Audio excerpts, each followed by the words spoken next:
Te nu atbrauc Honda, kam nomainīt eļļu, jo nu nevar tik ilgi braukt. Man jau tā žēl ir, ka es esmu tik ilgi nobraucis ar šito aparātu. Tā, čiks. Čabaļā. Engine flash. Engine flash. Jā, Haidī, tā kā ūdens. Viss tur. Jā, labi.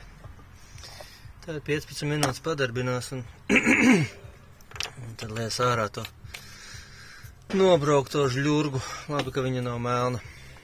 To eļļa ir iekšā, no priekiem ne, bet vairāk no bēdām, ko es ieraudzīju rūsu apakšā, es aizmirsu ieliet nepsu. Te man šitā ir iesākta bonzelīte, ko es lēju iekšā ekskuršanā, un tur tieši daudzums ir tas, kas vajadzīgs šeit uz 4 litriem, 4,5 pat, 200 kaut kādi 50 gramu man tur iekšā bija. Tā kā būs labs.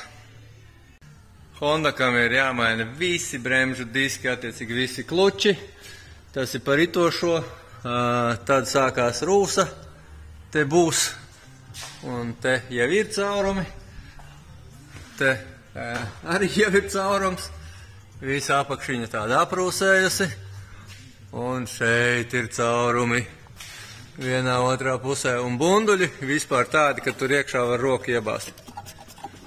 Ja te varētu redzēt, tad tur būtu mana roka. Nu, lonžerons nopūs, to es viņu tagad nolauzu nost. Tā kā būs metināšanas darbi, vēl, protams, pakaļēja ārka.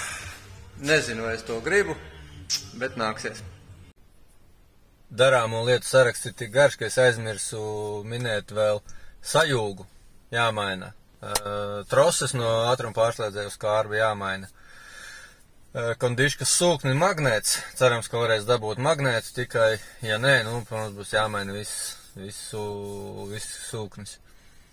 Tā, protams, uzpildīšana, pēc metināšanas skaidra lieta, ka krāsošana, un par izpūtajiem runājot, man ir 2.4 benzīns, viņam ir divi bunduļi aizmugurē, kas manā skatījumā tikai skatam ir.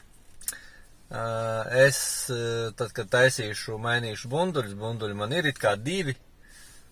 Garši pēc situācijas skatīšos, kāda būs tādā brīdī situācija un kāda ir garstāvoklis pašam, ko darīt.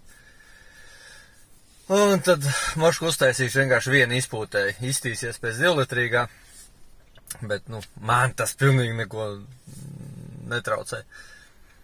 Un vispār man ir viena ķecerīga doma. Varbūt izdosies, varbūt